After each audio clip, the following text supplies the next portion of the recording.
আমার কাকু আইছে, আমি গেট খোলা লাগছে আর আমার কাকুরে ঢুকাইতে পারছি না, তারা গেটটা খুলতে আর কারা মারছে? লাত মাইরা তারা ঢুকছে আর ঢুকে তো মাইরা গেছে। কে মারছে? ওই যে রাস্তা দিকে যে গন্ডগোল যারা করছে, আমি সবরে চিনতে পারছি না। ও মুসলিমরা কয়েকজন আইছে, আয়া তারা মারপিট করছে, আমরা লোক আক্রমণ করছে, এইরকম করলাম, তারা আমরা মাইরা গেছে। কি লিগে মারলো? ওই যে আমার কাকু রাস্তার বাইরে আসছিল, যে দোকান থেকে আইসে বাড়ি ঢুকতো, তো আমি গেট খুলছি, গেট খোলার পরে আর মানে আমার কাকুরে ঢুকতে দিছে না আর আমরা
এখানে জমায়েত হয়েছি আমাদের কদমতলার এখানে একটা ক্লাব। এই ক্লাবে দুর্গাপূজা হচ্ছে, ভালো কথা, দুর্গাপূজা করেন। দুর্গাপূজার নাম করে ওরা চাঁদা কালেকশনের নাম করে মুসলিম সংখ্যালঘু একটা গাড়ি ওরা রাস্তার মধ্যে আটকিয়ে বেশি টাকা কালেকশনের নাম করে ওদেরকে একটা প্রস্তাব দেওয়া হয়েছে। প্রস্তাবটা ওরা গ্রহণ করেনি, ওরা বলেছে যে আমরা 500 টাকা টিপ নিয়ে যাচ্ছি, আপনাকে 5000 টাকা কেমন করে দেব। তারপর ওদেরকে বলা হয়েছে যে 5000 টাকা দিতেই হবে, এরকম ওদের কাছে জুলুম করা হচ্ছে। তার জন্য ওরা বারণ করার পরে আমাদের গাড়ির মধ্যে দুজন মহিলা রয়েছেন, মুসলিম মহিলা রয়েছেন, এবং দুজন ভাইও রয়েছিলেন মুসলিম ভাই। এদেরকে গাড়ি থেকে নামিয়ে মারধর করা হয়েছে। ক্লাবের নাম কি জানি? ইন্ডিয়ান ক্লাবের সদস্যরা ওদের উপর অত্যাচার করেছে, মা বোনদের উপর হাত তুলেছে, দুজন মুসলিম ভাইয়ের উপর হাত তুলেছে। তো এই বিষয়ে আমরা আজকে কদমতলা থানাতে এসেছি একটা শান্তিপূর্ণ ডেপুটেশনের মাধ্যমে, আমরা যাতে এই ইন্ডিয়ান ক্লাবের যারাই এই দুষ্কৃতিকারী, এরাই দাঙ্গাবাজ, এরাই চাঁদা কালেকশনের নাম করে মানুষকে প্রতি বছর হয়রানির শিকার হতে হয়, এরার বিরুদ্ধে প্রশাসন নাই, প্রশাসনের কোনো খবর নাই। গন্ডগোল শেষ, এখন সব আপনারা এইটা হয়েছে জানার লাগিয়া, কিন্তু আমরা সময় মতো সুরক্ষা আমরা পাই না। এটা কি প্রশাসন এইরকম কি কিতা লাগিয়া আজকে যদি একজন আমার কোনো মহিলা কাস্টমারের কোনো সমস্যা হইতো তারপরে এটা দায়ী কে হইল না এখানে।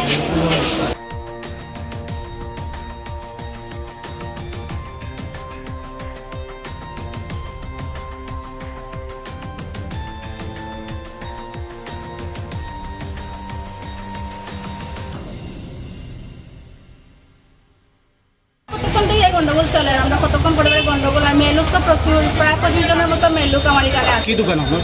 আমার বিউটি পার্লার। তো পূজার সিজন আমার তো কাস্টমার থাকবে।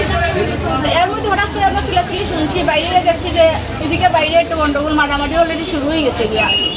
এরপরে আমরা আবার ঢুকে তারা বলছি, তারা একটু বাইরে বলছে তোমরা ইয়ে করো, একটা সাইডে যাও সব, কারণ তারা ডিলাডিলি শুরু করে দিচ্ছে। এরপরে তারা আমি ওইরকম নিতে পারছি না, তারা আই গেছে প্রায় 10 জনের মতো। কারা আইছে? ওই যে মুসলমান ছেলে কয়েকজন কে লিগে এই বাচ্চা বয়সী। তারা কিতা লাগিয়েছে জানি না, তারা এই মাংস শুরু করছে এখানে, মারতে শুরু করে এখানে আমার গ্লাস ভেঙে আমার উপরে গিয়া পড়ছে, আমি সামনে আসছিলাম। আর এইসব একদম বাইরে সব ভাঙছে, ভাঙে তারা কিতা লাগিয়া ভাঙছে, তারা রিজন তো আমি জানি না। তারা আমার এখানে মেলুক দেখছে, এটার উপর আমি লেগে আইছে, তো মেলুক আমার এখানে পুলিশ কোনো দেখা গেছে আইয়া দিয়া মারছে, ইট দিয়ে মারছে। ইট দিয়া মারছে। ওই যে আমার মেশিন সব ভাঙছে তারা।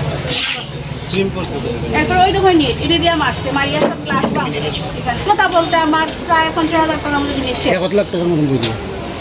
আমার সবকিছু এটা 50,000 টাকা জিনিস আমার একদম, যখন কি অবস্থা ভিতরে কত জিনিস নষ্ট হয়েছে ভিতরে দেখুন।